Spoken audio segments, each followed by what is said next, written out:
Damos gracias, queridas hermanas, al Padre Eterno por concedernos el privilegio de terminar el estudio de este capítulo de Oseas tan lindo. El libro de Oseas ha sido un libro maravilloso.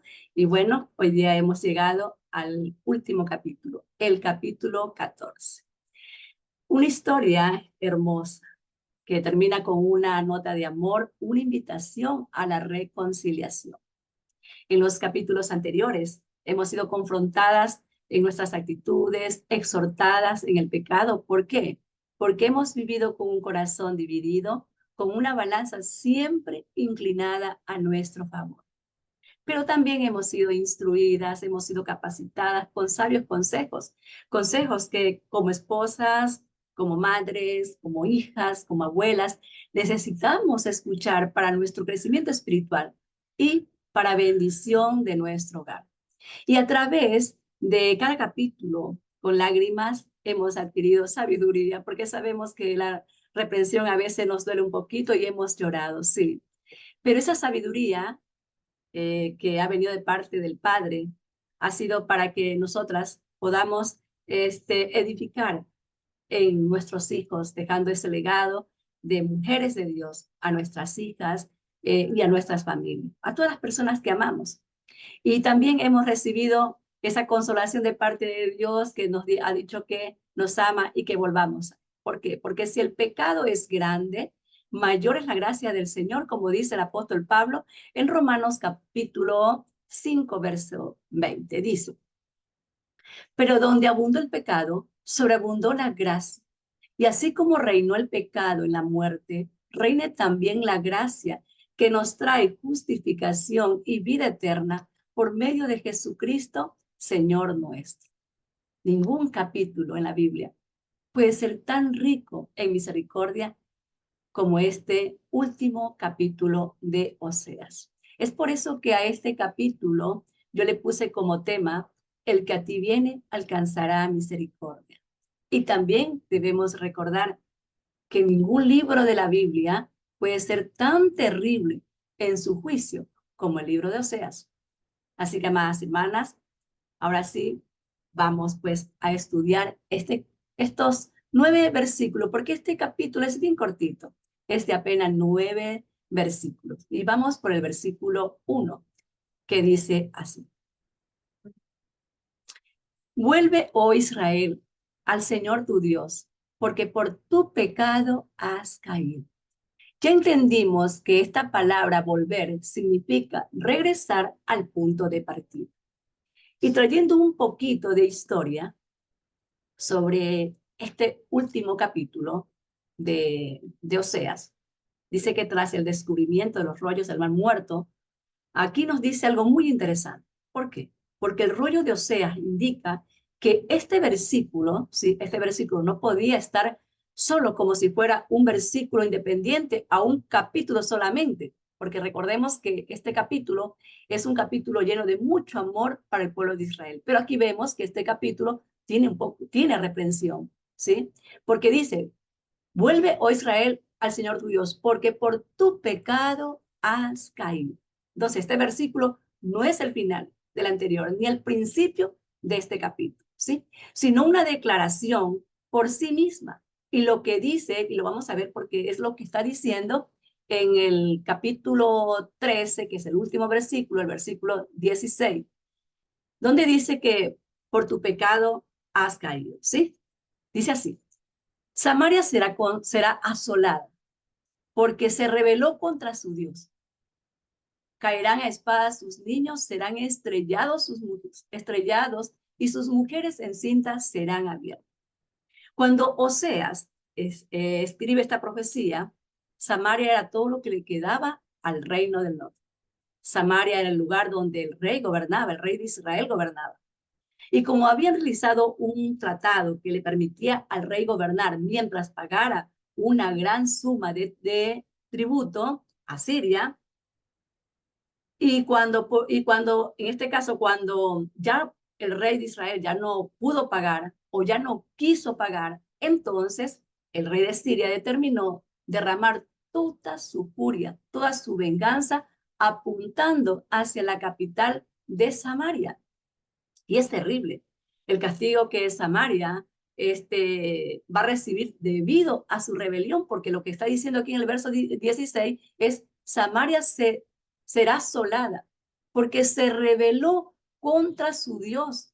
Caerán a espada sus niños, caerán a espada, y sus niños serán estrellados, y sus mujeres en cinta serán abiertas. Esto implica que van a caer quienes, los jóvenes, los guerreros más fuertes de, de Israel, ¿sí?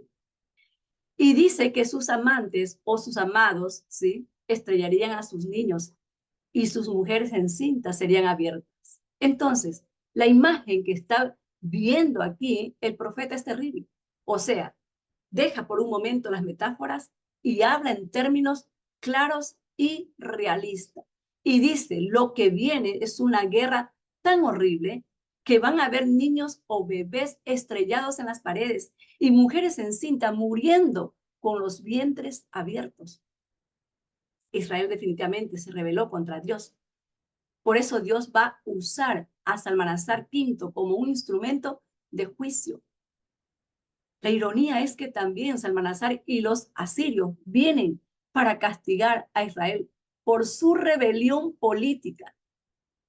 Nada puede tener la destrucción de Samaria. En esta destrucción, los más débiles y los más fuertes van a caer.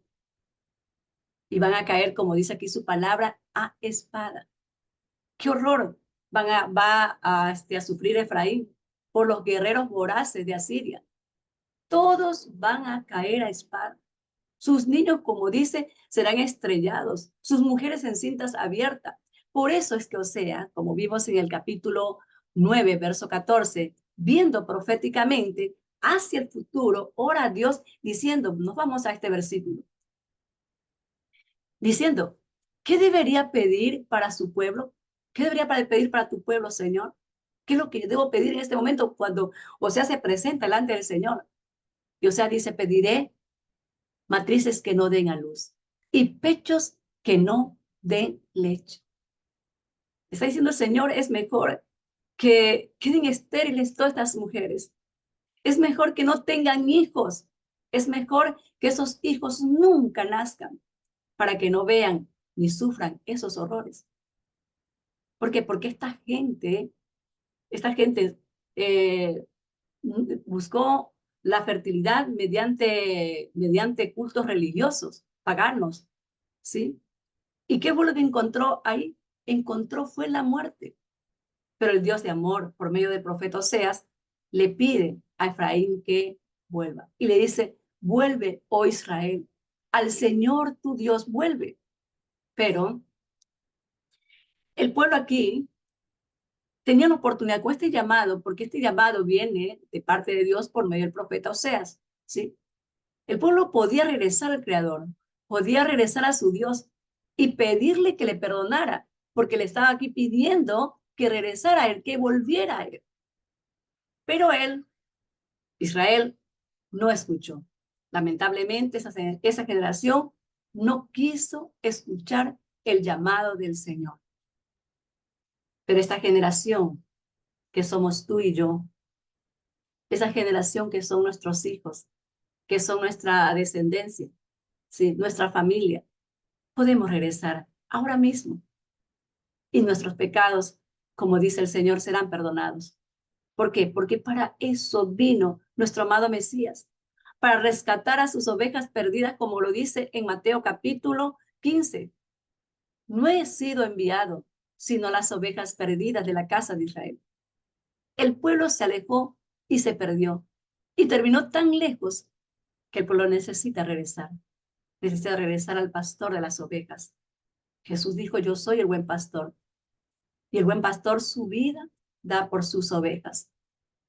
Es hora de que regresemos a la verdadera fe. Es hora de que regresemos al verdadero mandamiento, a la verdadera palabra. ¿Por qué? Porque aquí hay algo terrible que va a suceder, como en los tiempos de Oseas. Dice el apóstol Pedro que el juicio va a empezar por su propia casa. Y esto lo vemos en Primera de Pedro, capítulo 4, verso 17, que dice, Porque es tiempo de que el juicio comience por la casa de Dios. O sea, el juicio va a empezar primeramente por aquellas mujeres, aquellas familias que están escuchando la palabra de Dios, que tienen un llamado de parte de Dios. Porque si usted no tuviera el llamado de parte de Dios, si yo no tuviera el llamado de parte de Dios, no estuviéramos aquí. Y si usted está sentadita aquí escuchando esta palabra es porque usted tiene un llamado de parte del Señor. Y continúa diciendo, y si primero comienza por nosotros, por el pueblo de Dios, ¿cuál será el fin de aquellos que no obedecen al evangelio de Dios? Verso 18, y si el justo con dificultad se salva, ¿en dónde perecerá el impío y el pecador? Tremendo, ¿verdad? Esto es algo que nos debe poner a meditar y a reflexionar y a decir al Señor que queremos regresar. Porque si el justo con dificultad se salva, y es especialmente en estos tiempos, ¿no? Donde la teología moderna está infectada con una extraña teología de forma de gracia, que enseña que el comportamiento ya no importa. ¿Sabes qué?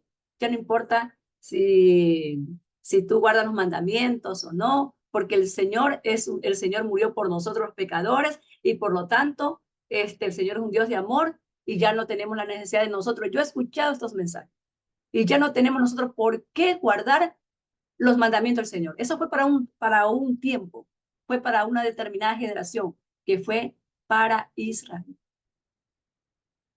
No es necesario ya la obediencia a los mandamientos de Dios, como que la fe en Jesús nos diera paso para pecar abiertamente. Esta enseñanza es completamente antibíblica. Como dice Primera de Juan, capítulo 3, verso 4. Todo el que peca viola la ley de Dios. ¿Por qué? Porque todo pecado va contra la ley del Señor. El problema consiste en que esta gente no entiende que la fe no anula la ley de Dios, sino que la confirma, como dice el apóstol Pablo en Romanos capítulo 3, verso 31. Luego, ¿por la fe invalidamos la ley? Dice Pablo, de ninguna manera, sino que confirmamos la ley. La fe, como podemos ver, no invalida la ley. Dice que la confirmamos. Y esta palabra que tenemos aquí de confirmar es la misma palabra que también usa nuestro amado Mesías. ¿Sí? Y la menciona ahí en Mateo capítulo 5, verso 17, que fue uno de los versículos que con este versículo yo pude entender la palabra del Señor. Pude entender este camino, porque también yo estaba equivocada, como muchos aquí de nosotros hemos caminado por otros caminos. Pero cuando yo entendí este versículo, fue cuando mis ojos fueron abiertos. Cuando aquí nuestro amado Mesías nos dice, no penséis que he venido para abrogar la ley o los profetas. No he venido para abrogar, sino para cumplir. No penséis. Es como que dice el Señor, no malinterpreten la razón por la cual yo he venido. No vine para quitar la ley de Moisés o los escritos de los profetas. Al contrario, dice el Señor, vine para cumplir sus propósitos. Entonces, confirmamos que es la misma idea, ¿sí? La del apóstol Pablo. Con Jesús tienen el mismo pensamiento. Es lo mismo. Y la palabra, confirmar, significa, ¿sí? Establecer, cumplir, mantener y estar firme o estable un determinado mandamiento o una determinada ley. Por eso es que nuestra amada Mesías dice, yo no he venido a abrogar la ley o los profetas. No he venido para abrogar, sino para cumplir. Por eso es que Pablo dice, luego por la fe invalidamos la ley en ninguna manera, sino que la confirmamos. Entonces, no malinterpreten, dice nuestro amado Mesías. El pecado significa entonces transgresión a la ley de Dios. Y Pablo continúa diciendo en Romanos capítulo 6, verso 1 y versículo 2, dice, ¿qué pues diremos? ¿Perseveraremos en el pecado para que la gracia abunde? En ninguna manera, porque los que hemos muerto al pecado, ¿cómo viviremos aún con Él? Si yo morí en el pecado, ¿cómo voy a volver a vivir en el pecado? ¿Cómo podríamos seguir pecando cuando hemos recibido tal gracia?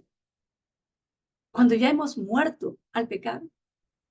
Y el pecado significa, como vimos, transgresión a la ley de Dios. Y lo opuesto a no transgredir la ley de Dios es siendo obedientes a la palabra de Dios.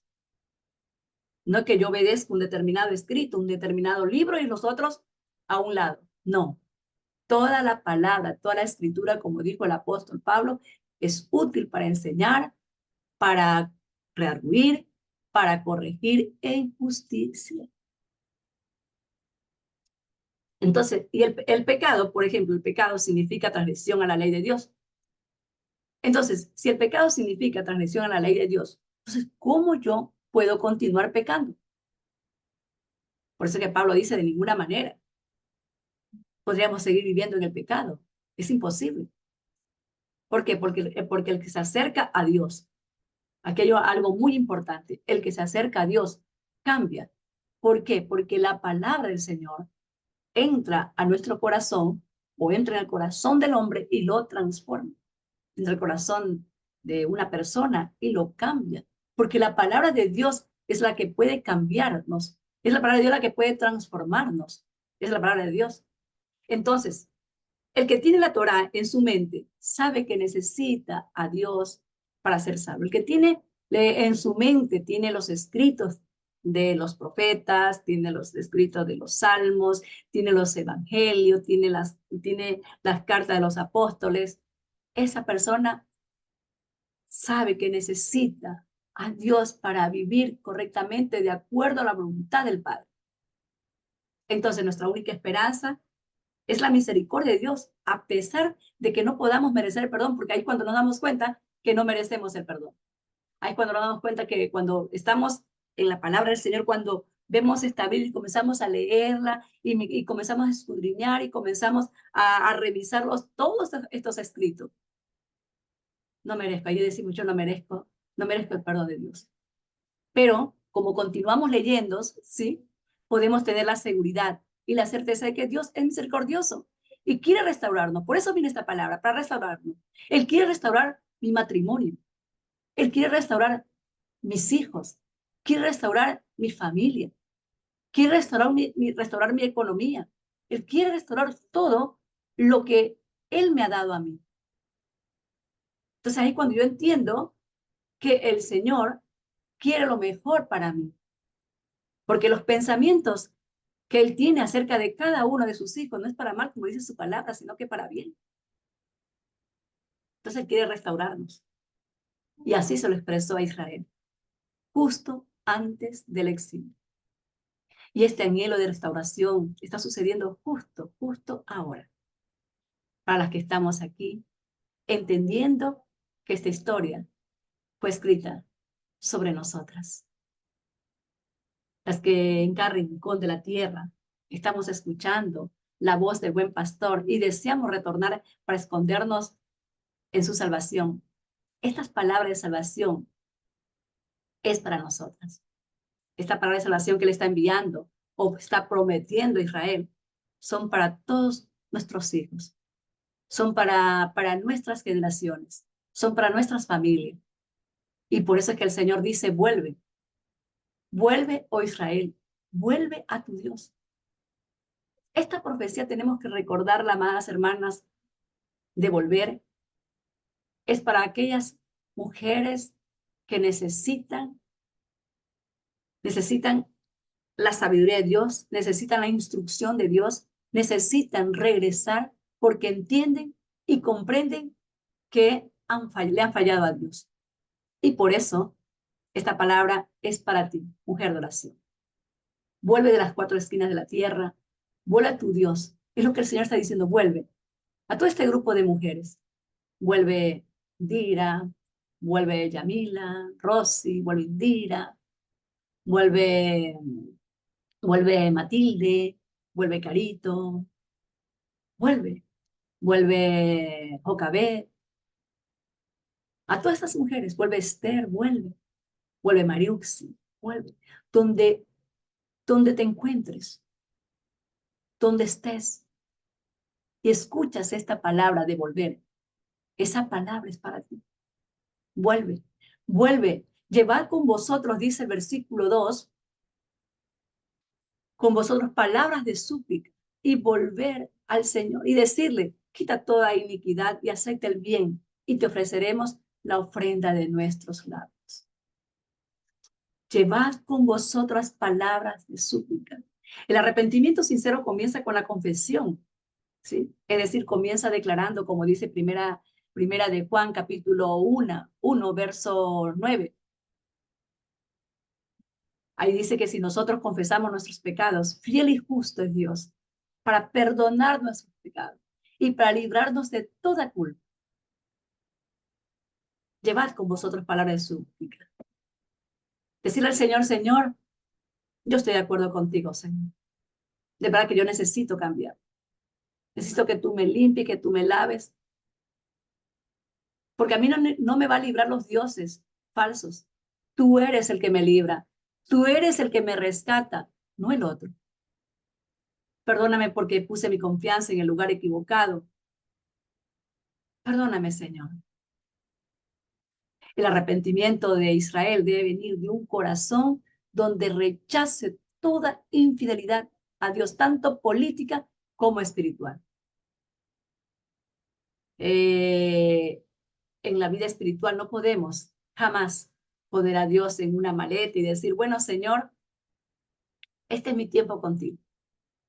Y el fin de semana te vayas con los Baales. No, eso no es así. O le digas a Dios, Dios, no quiero que te metas en mis decisiones. No quiero que te metas en mi trabajo. Señor, no quiero que te metas en mis amistades. Querida hermana, eso no funciona así. Toda tu vida debe ser espiritual. Todo lo que haces debe ser espiritual. Y por tal razón, todo lo que hacemos importa y afecta nuestra relación con Dios y con nuestra vida espiritual. Debemos entender, todas debemos entender que no podemos poner nuestra confianza en las cosas del mundo y hacer alianza con el mundo, con el sistema. Tú y yo no podemos hacer alianza con los políticos, con los gobernadores de turnos. No, no podemos decir, bueno, en este hombre o en esta mujer, yo voy a poner mi confianza porque esta me va a librar. Nuestra confianza debe estar solamente en el Señor. Nuestra esperanza debe estar solamente en Dios. Y continúa diciendo, aquí el versículo 3 dice, no nos librará el asirio, no montaremos en caballo, ni nunca más diremos a la obra de nuestras manos, dioses nuestros, porque en ti el huérfano alcanzará misericordia, nunca más. Israel aquí está confesando que no los va a librar el asirio y que nunca más diremos a las obras de nuestras manos, Dios es nuestro, nunca más. ¿Por qué? ¿Por qué Israel hace esa confesión? ¿O por qué nosotras tenemos que hacer esta confesión? Porque tenemos el mandamiento. Mandamiento que lo encontramos, y esto aquí, pues, aquí lo pueden recordar las mujeres, todas las que hemos hecho el curso básico. Las instrucciones para un rey. No es solamente para el rey, es para todo hombre de Dios, para toda mujer de Dios. Estos mandamientos son para nosotras, para nuestros esposos, para nuestros hijos, para nuestras generaciones. Y dice el versículo 16, porque es el único que traigo, ¿sí? Pero él no aumentará más para sí caballos, ni hará volver al pueblo a Egipto con el fin de aumentar caballos, porque el Señor os ha dicho, no volváis nunca por este camino. Es decir, no regreses a Egipto, ni por caballos, ni por posición, ni por un mejor trabajo, ni por dinero. No regreses. ¿Por qué? Porque a veces regresamos a Egipto por dinero. A veces regresamos a Egipto por la situación económica. Y eso es volver a la esclavitud. Eso es volver al dolor. Eso es volver al sufrimiento. Y hay una reflexión muy bonita que yo traje acerca del águila.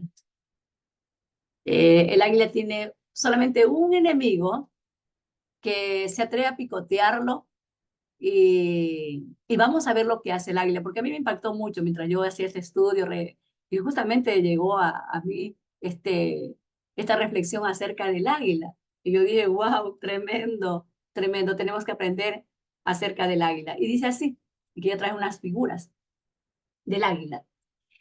Dice que cuando el cuervo, dice que cuando el águila está, por ejemplo, sentado en algún lugar, el cuervo se sienta en la espalda del águila y comienza a picotearlo. Entonces, ¿qué hace el águila? En el momento que comienza a picotearlo, este animalito, que vemos que es más pequeño, el cuervo, dice que el águila no responde, y esto es maravilloso, esto es lindo entenderlo, comprenderlo de esta manera, porque debemos de verdad, como dije, aplicarlo a nuestras vidas. Dice que el águila no responde y lucha con el cuervo, no gasta su tiempo, no gasta su energía con este animalito, con este cuervo. Porque a veces nosotros las mujeres de oración somos muy fácil para enojarnos rápidamente y para hablar rápidamente, que soltamos palabra, palabra, palabra, y luego hasta nos arrepentimos de tantas cosas que dijimos. Nos llenamos de ira y con la ira sabemos que ya no hay control. Aquí esta águila toma el control de la situación. De aquí podemos tomar este ejemplo, de tomar el control de cada situación que se presente en nuestras vidas. Y este animalito, el águila, ¿sí? En lugar de estarle gritando o peleando con el cuervo, dice que abre sus alas y comienza a elevarse lo más alto que puede, hasta llegar a los cielos, se le da lo más alto. Cuanto más alto vuela, más difícil es para que el cuervo respire. Y eventualmente el cuervo, una vez que ya no puede, como vemos aquí en estas imágenes, acá lo vemos bien agarrado, pero acá ya está casi que ya no puede sostenerse sobre la espalda del águila, pero luego vemos que cae. Como le falta oxígeno, entonces el cuervo se cae. Ya no puede sostenerse encima del águila. Entonces, ¿qué aprendemos aquí? Aquí aprendemos que no debemos luchar con los cuervos de este mundo. No debemos luchar con el sistema, porque no vamos a poder, tenemos que elevarnos. No podemos luchar con las culturas, no podemos luchar con las políticas, no podemos luchar con las religiones, no podemos luchar con la tecnología, no podemos luchar con la fama ni las amistades, sino que tenemos que aprender al águila. ¿Qué es lo que hizo el águila? El águila comienza ascendiendo para arriba, lo más alto que puede.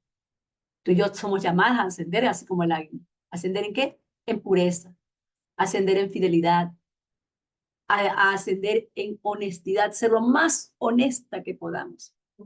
Que alcancemos una pureza, una altura de pureza, una altura de fidelidad. Que alcancemos una altura de gratitud, porque a nosotros nos falta gratitud.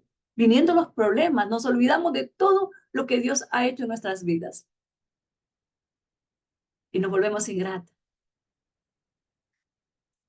Debemos elevarnos en oración.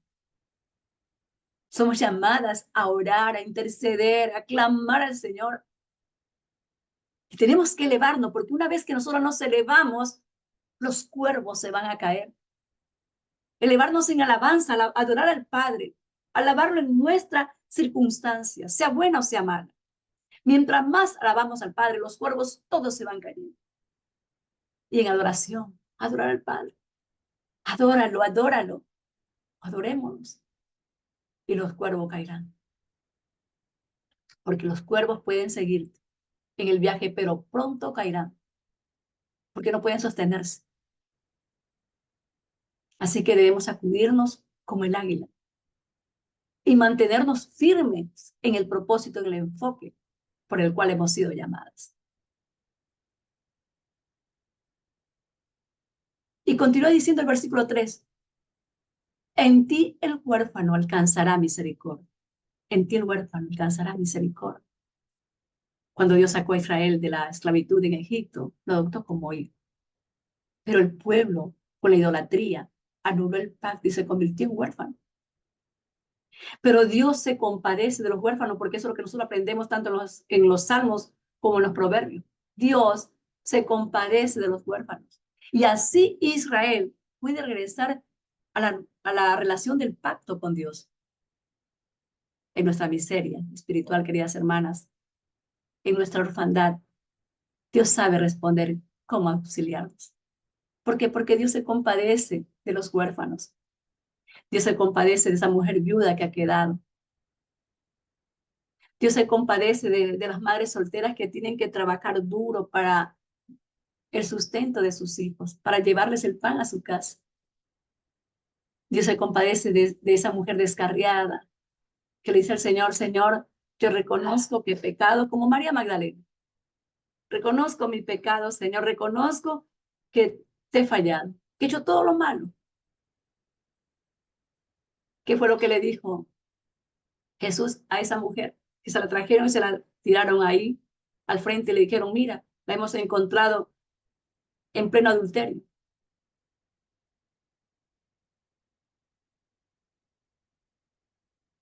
Y nos vamos al caso solamente de la mujer.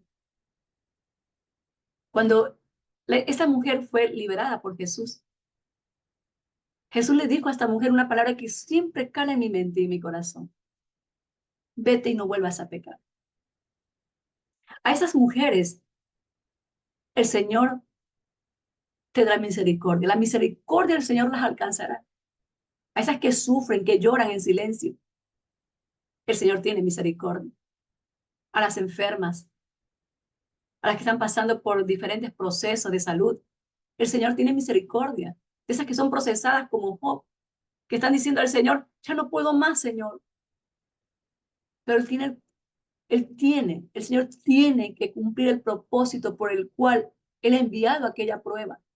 Recordemos la historia ahí de Job. Job no había hecho nada malo para merecer semejante prueba. Pero el Señor no se la quitó hasta que no reconociera, en primer lugar, y sus amigos que lo acusaban, no reconocieran que Dios a nosotros nos prueba conforme sea su voluntad. Somos nosotros una vasija en sus manos. Y lo que Dios quería demostrar, o lo que Dios quería hacer en Job, era dejar una enseñanza para las generaciones venideras, como usted, hermana, como yo, que muchas veces somos procesadas porque Dios quiere cumplir un determinado plan con nuestras vidas. Por eso somos procesadas. Por eso estamos con el proceso y vivimos ahí con el proceso como el apóstol Pablo. El apóstol Pablo tenía una enfermedad también. Y el apóstol Pablo dice ahí en 1 Corintios 12:9, 3 veces le pidió al Señor que me quite ese sufrimiento. Pero el Señor me ha dicho, mi amor es todo lo que necesitas. No necesitas más. Es mi amor. Pues mi poder se muestra plenamente en la debilidad. Lo único que necesitamos nosotros cuando estamos siendo procesadas, lo que necesitamos nosotras es el amor de Dios. Esa mujer viuda que Dios se llevó a su esposo, Dios tiene un propósito. Pero Dios jamás abandona ni a las viudas ni a los huérfanos. Esa mujer que se quedó sola con sus hijos, también ahí Dios tiene un propósito. No creas que tú, mujer, eres abandonada por el Señor. Dios quiere cumplir un determinado propósito con tu vida. Así que, querida hermana, que estás pasando por pruebas, por dificultades, la prueba pronto pasará. ¿Por qué? Porque el Señor dice, mi amor es todo lo que necesitas. En medio de la prueba tú necesitas mi amor. En medio del sufrimiento tú necesitas mi amor. En medio de la escasez tú necesitas mi amor. En medio de las lágrimas, del dolor, de la enfermedad, tú necesitas, es mi amor. Mi amor es todo lo que tú necesitas. Elevémonos como el águila para alcanzar ese amor que sobrepasa todo entendimiento y el que nos va a ayudar a soportar las pruebas. Verso 4. Yo sanaré su rebelión y los amaré de pura gracia, porque mi ira se apartó de ellos. Verso 5. Yo seré Israel como rocío. Él florecerá como lirio y extenderá sus raíces como el Líbano. Verso 6. Se extenderán sus ramas y será su gloria como la del olivo y perfumará como el Líbano. Qué frase más linda, ¿verdad? Que utiliza el profeta Oseas en este capítulo, en estos versos, que tienen el mismo tono que es utilizado en el libro de Cantar de los Cantares. Yo sanaré su rebelión, los amaré de pura gracia, porque mi ira se apartó de ellos. Y yo seré como el rocío, él florecerá como el lirio, qué lindo, extenderá sus raíces como el Líbano, se extenderán sus ramas y será su gloria como la del olivo, y perfumará como el Líbano. Dios se muestra aquí como ese esposo enamorado, ¿sí? Que habla al corazón de su amado. Dios está hablando a nuestro corazón. Dios no quiere juzgarte, amada hermana. Dios no quiere castigarte. Dios lo que quiere es que su pueblo, ¿sí? Venga a Él. Lo único que Él desea es que su pueblo regrese, vuelva a Él. Es por eso que derrama su gracia. Como dice el versículo 4 aquí, te amaré de pura gracia, para que no quede duda que la gracia y la generosidad de Dios es el sello de toda la Biblia, como dije en el principio. No de un periodo, de una dispensación, sino de toda la escritura. Dios los amaría de pura gracia y se describe como el rocío. Qué hermoso. Y eso lo vemos en Zacarías capítulo 13, verso 1. Dice, en aquel día brotará un manantial para la dinastía de David, para que el pueblo de Jerusalén sea una fuente y los limpiará de todos sus pecados e impureza. Para el pueblo de Jerusalén, una fuente. Así va a ser el Señor, como una fuente que nos va a limpiar de todos nuestros pecados e impureza. Como dice Ezequiel capítulo 36, verso 24, que dice, y yo os tomaré de las naciones. Y esto es muy lindo cuando él dice, y yo os tomaré de las naciones. Él mismo. Él viene a buscar a sus ovejas perdidas de la casa de Israel. Y luego dice, y os recogeré de todas las tierras y os traeré a nuestro país, a la tierra que él nos dio, a nuestros padres, a nuestros antepasados, y que ahora nosotros lo esperamos, pero ya en la Nueva Jerusalén. Y dice el versículo 25, y esparciré sobre vosotros agua limpia, que es su palabra, y seréis limpiados de todas vuestras inmundicias, y de todos vuestros ídolos os limpiaré. Verso 26, y les daré un corazón nuevo, y pondré espíritu nuevo dentro de vosotros, y quitaré de vuestra carne el corazón de piedra, y os daré un corazón de carne.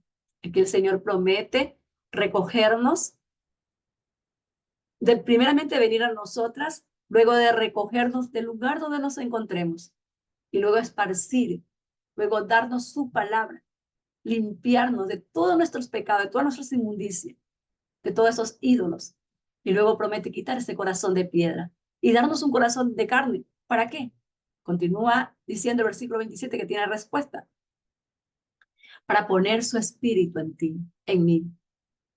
Y ya una vez que Él ponga su espíritu en nosotras, ¿sí? Dice, haré que andéis en mis estatutos. Ya no vamos a andar en los caminos de los Baales, sino que vamos a andar en su estatuto, en sus mandamientos, en sus preceptos, para que los guardéis y los pongáis por obra. Por eso Jesús dijo, separadas de mí, nada podéis hacer. Él nos limpia, Él nos recoge, nos limpia, nos lava, quita ese corazón de piedra que tenemos y luego pone su espíritu con el firme propósito de que andemos en sus estatutos y guardemos sus preceptos y los pongamos por obra. O sea, todos esos corazones rendidos, el Señor los va a limpiar y los va a lavar.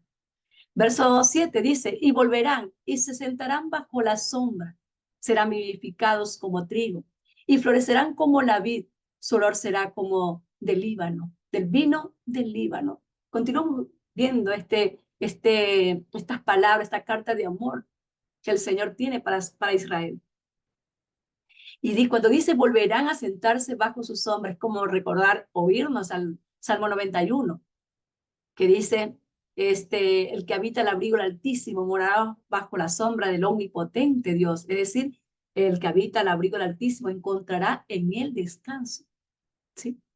Y luego dice, y serán vivificados como trigo. Aquí la palabra vivificado significa resucitar. O sea, el verbo vivificar puede traducirse como resucitar. Y podríamos decir así, y volverá a Israel y será resucitado. Entonces, esto también nos lleva a lo que dijo nuestro amado Mesías. Nuestro amado Mesías dijo que si el grano de trigo no cae en la tierra y muere, sigue siendo el mismo grano. Pero si cae en la tierra y muere, produce muchos frutos. Nuestro amado Mesías murió, aunque él nunca pecó, pero él murió por los pecadores. ¿Por qué? Porque la paga del pecado es muerte. Y de la misma manera, Israel tiene que morir a sus pecados.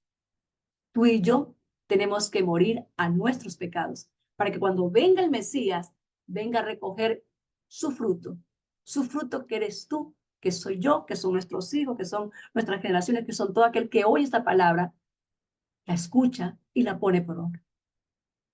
Entonces, cuando venga el Mesías, si estamos escuchando esta palabra, si la estamos poniendo por obra, ¿sí?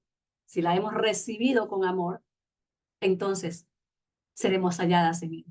Nosotras, nuestros hijos, en nuestras generaciones, nuestro esposo, nuestros padres, nuestros hermanos. Todo aquel que oye esta palabra y las hace. Verso 8. Efraín dirá, ¿qué más tendré ya con los ídolos?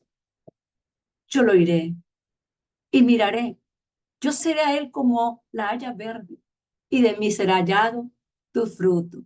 El haya verde hace referencia a la zarza, a la zarza, la haya. La zarza del encuentro con Dios, donde Dios habla con su pueblo restaurado, con esas mujeres que le dijeron, Señor, reconozco mi pecado, reconozco que te he fallado, reconozco, Señor, que puse mi corazón en el lugar equivocado. Esas, con esas mujeres que son procesadas por el dolor, quebradas por las pruebas, que están frente a la zarza ardiendo y diciéndole, como Moisés, yo no puedo con esto, Señor. Yo no puedo con esto. A estas mujeres el Señor le dice, ve, porque yo estaré contigo. Ve, porque yo estaré contigo. Y termina este capítulo diciendo, el verso 9, ¿quién es sabio para que entienda esto y prudente para que lo sepa? Porque los caminos del Señor son rectos y los justos andarán por ellos, mas los rebeldes caerán en ellos. Y esto me lleva a mí, a Mateo, cuando Jesús habló una parábola y dijo, cualquiera pues que oye estas palabras y las hace, le compararé a un hombre prudente que edificó su casa sobre la roca. Descendió lluvia y vinieron ríos y soplaron vientos y golpearon contra aquella casa y no cayó porque estaba fundada sobre la roca. Vinieron problemas, vino el hambre, vino la necesidad, vinieron todo tipos de pruebas, pero se mantuvo firme en la fe que es en nuestro amado Mesías. Y cuando ya pase la tormenta, podemos vernos ahí, junto a la roca. Pero cualquiera, dijo Jesús, que me oye estas palabras y no las hace, les compararé a un hombre insensato que edificó su casa sobre la arena. Y descendió lluvia, vinieron ríos, soplaron vientos y dieron con ímpetu contra aquella casa. Y cayó y fue grande su ruina. ¿Por qué? Porque su fe estaba debilitada, estaba entre el sistema, estaba entre los negocios, estaba entre la gente, las amistades, entre el mundo. Cuando vinieron las pruebas, esa fe se hace nada. Porque Israel buscó Israel fructificar con los ídolos. ¿Y qué fue lo que encontró Israel? La muerte. Pero cuando nosotros buscamos edificar con Jesús, aunque vengan las pruebas, vengan las aflicciones, nos mantendremos firmes. ¿Por qué? Porque en Jesús estamos completas. Entonces, ¿quién es sabio para que entienda esto? El sabio es aquel que oye la palabra de Dios y la hace.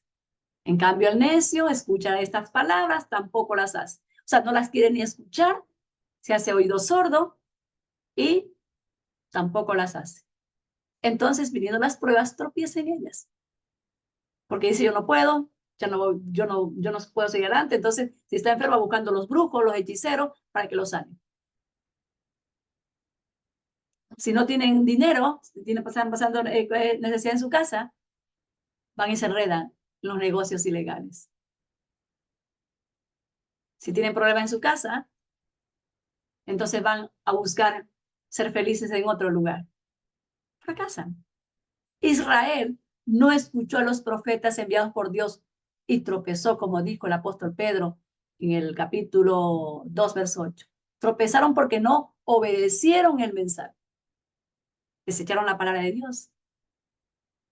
Desecharon las promesas que Dios tenía planeado para ellos.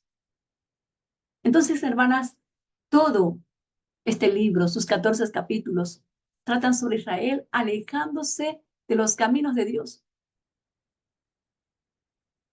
Y Dios nos declara por medio del profeta Daniel que los entendidos, que los que soportan la aflicción, ellos van a resplandecer, ellos son los sabios, como dice el versículo 1 del capítulo 12.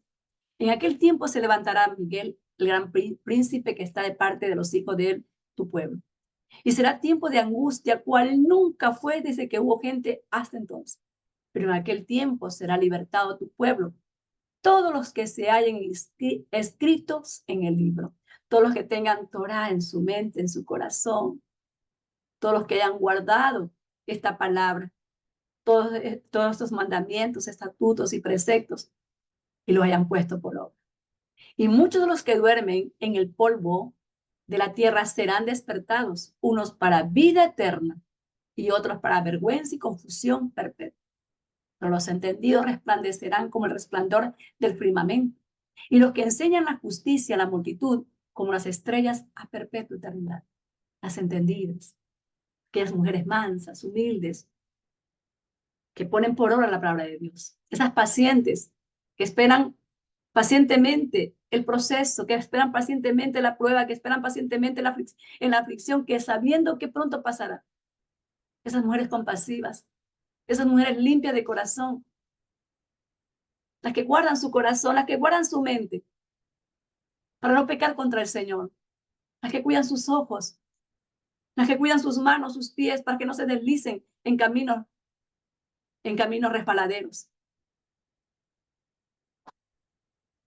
para las perseguidas por causa de esta palabra, que están ahí en sus casas, que sus familias las persiguen, que no, ¿por qué tienes que estar así, guardando eso? Que se burlan para ellas y para las que trabajan por la paz, donde hay discordia, paz, shalom. Entonces, estas mujeres brillarán como esas 5 vírgenes prudentes que esperan con sus lámparas llenas de aceite, con este aceite, la mansedumbre, la paciencia, corazones limpios, corazones llenos de justicia, al esposo que viene perfumado de mirra y incienso. A ese que Natanael le dijo, muéstranos al Padre y nos basta. A lo que Jesús le dijo, ¿tanto tiempo hace que estoy con vosotros y no me has conocido, Felipe? El que me ha visto a mí, ha visto al Padre. ¿Cómo pues dices tú, muéstrame al Padre? Juan 14:9. Verso 10 dice, ¿no crees que yo soy en el Padre y el Padre en mí? Las palabras que yo os hablo, no he hablado por mi propia cuenta, sino que el Padre que mora en mí, Él hace las obras. Créeme que yo soy en el Padre y el Padre en mí. De otra manera, creedme por las mismas obras. Ahí están las obras. Convirtió el agua en vino, sanó enfermos, dio vista a los ciegos, limpió a los leprosos, soltó la lengua a los mudos, perdonó pecados, resucitó muertos. Al tercer día lo entregó a su amigo, a Lázaro. Los demonios huyen, los vientos y el mar le obedecen. Entonces, si no crees, creedme ahora por las mismas obras. Y en el versículo 7 de este mismo capítulo dice, desde ahora le conocéis y la habéis visto. Y es maravilloso lo que también declara el apóstol Juan. Ustedes pueden leerlo ahí en Colosenses capítulo 15. Él es la imagen del Dios invisible, el principio de toda creación, porque en Él fueron creadas todas las cosas, las que están arriba en los cielos y las que hay abajo en la tierra, visibles e invisibles. Todo fue creado por Él y para Él. Y Él, siendo Dios, dio su vida por nosotros. Él era Dios.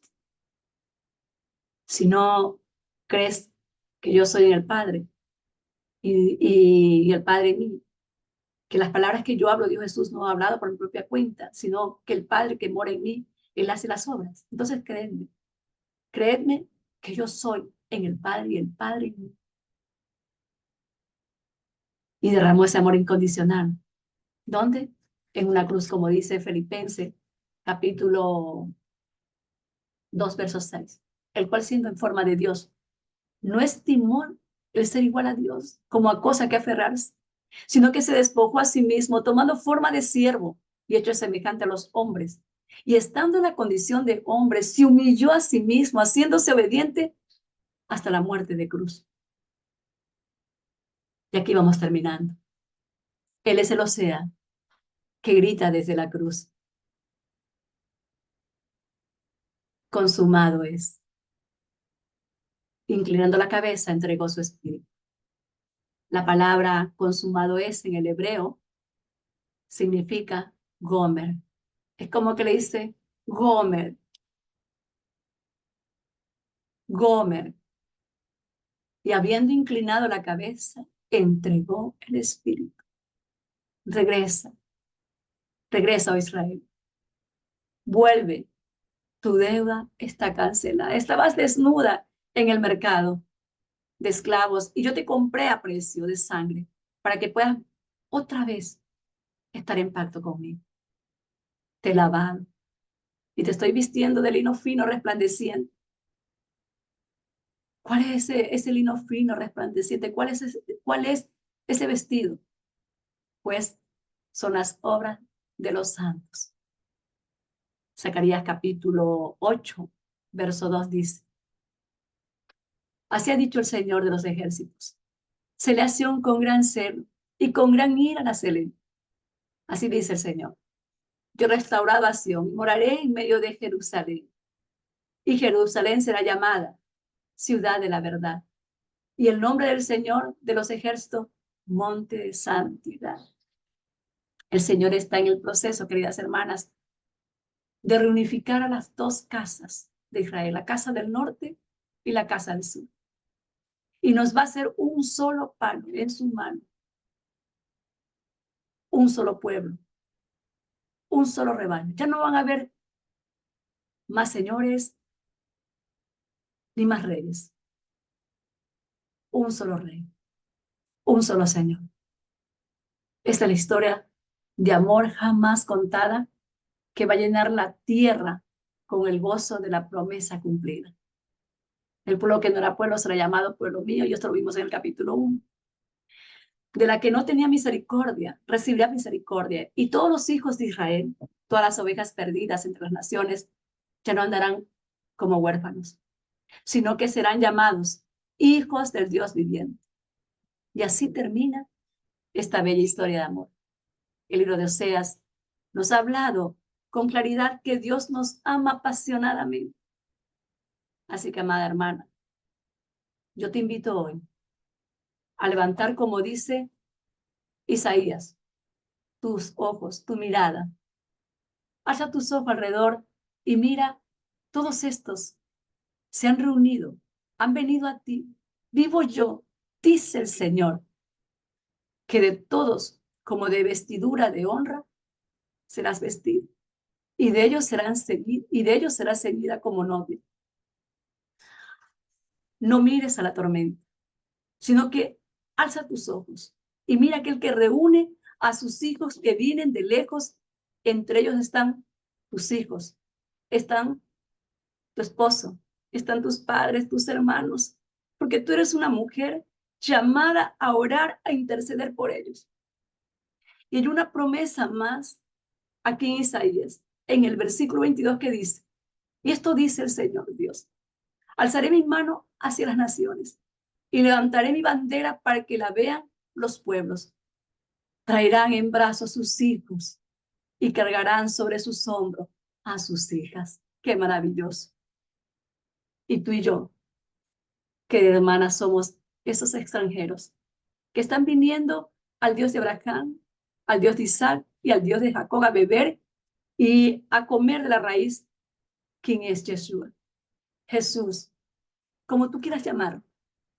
Somos injertados en el olivo natural para beber de esa savia que nos alimenta, como dijo Jesús, yo soy la vid verdadera, y poder ser llamadas pueblo de Dios. Ya no somos extranjeras, como dijo el apóstol Pablo en Efesios capítulo 2, verso 19, ni advenedizas, sino conciudadanas de los santos y miembros de la familia de Dios. ¿Por qué? Porque Jesús, el Hijo de Dios, Dios mismo, alzará otra vez sus manos para recoger a su remanente, a su pueblo. Donde estés, mi amada hermana, de ahí te llamará el Señor. Donde estás, mi amada hermana, hoy, de ahí te está llamando el Señor. Dice que Él reunirá a los esparcidos, a los desterrados de Israel, de los cuatro ángulos de la tierra, y los atraerá a Él. Los recogerá de dónde? De Egipto, de Siria, Argentina, Bolivia, Chile, México, Perú, Colombia, Ecuador, Venezuela, Madrid, Estados Unidos, Uruguay, donde quiera que te encuentres, dice el Señor. Ya nunca más seremos llamados extranjeros, ni advenedizas, sino conciudadanas de los santos y miembros de la familia de Dios. Que el Señor siga trabajando en nuestros corazones. Ahora hemos entendido, queridas hermanas, que esta palabra, este llamado de volver es para nosotros. Y estas palabras de amor con la cual finaliza este último capítulo 14 de Oseas es para nosotras. Es de nuestro amado que nos ama con amor eterno. Oremos, queridas hermanas, por esta palabra. Amado Señor, te damos gracias, Señor, por permitirnos estudiar este bello libro de Oseas. Te damos las gracias, Señor, porque a través de cada capítulo has hablado a nuestro corazón. Y a través de cada estudio, Padre, nos hemos identificado como Gomer, como ese Israel necio. Pero hoy, Padre, te pedimos perdón. Perdónanos, Señor. Límpianos, Señor, con esa agua pura que es tu palabra. Ayúdanos, Señor, a ponerla por obra. Te rogamos hoy día, Padre, en la cual hemos podido ver tu amor, Señor, derramado, oh Dios, para con tu pueblo. Y hemos entendido que nosotras somos tu pueblo y esta palabra la hemos recibido en nuestro corazón. Esas palabras de amor, Señor, queremos, anhelamos y deseamos, Señor, hacer tu voluntad. Aumentanos el amor. Señor, tú puedes hacer. Hoy te ruego, Señor, que a todas estas mujeres que estamos aquí, a las que algún día escucharán este estudio, te ruego, Señor, aviva el fuego que pusiste un día en nosotras. Aviva ese fuego, Señor, para que podamos, Señor, caminar, Padre, en este mundo, en esta cultura, en este sistema, en esta religiosidad, Padre, que el mundo anda. Podamos, Señor, volarnos, volar y podamos elevarnos, Señor, como el águila. Podamos elevarnos más y más en santidad, en fe, en esperanza. Podamos elevarnos, Señor, Padre, en este crecimiento espiritual. Que tu palabra, Señor, se haga carne, Padre, en nuestra mente, en nuestro corazón. Ayúdanos, Señor. Ayúdanos a crecer en santidad. Ayúdanos a crecer, Señor, en fidelidad. Ayúdanos a crecer en gratitud. Ayúdanos a crecer en pureza, Señor. Hoy te entregamos nuestras vidas, Señor. Yo te entrego mi corazón, te entrego mi vida una vez más, públicamente, Señor. Y te ruego, Padre, que escuches el corazón de cada una de estas mujeres, esas peticiones que están ahí. Y te ruego, Señor, que hagas tu perfecta voluntad en nosotras. Y que quites lo que tengas que quitar y añadas lo que tengas que añadir.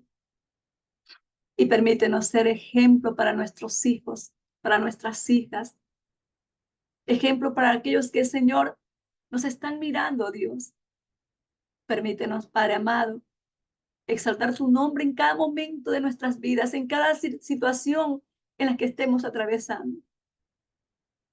Porque tú eres nuestro Dios.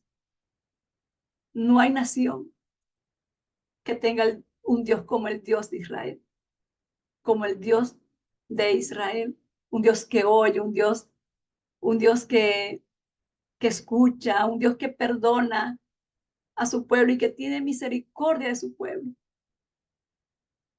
que aparte de tener estatutos y mandamientos, tiene misericordia, porque en ti, dice tu palabra,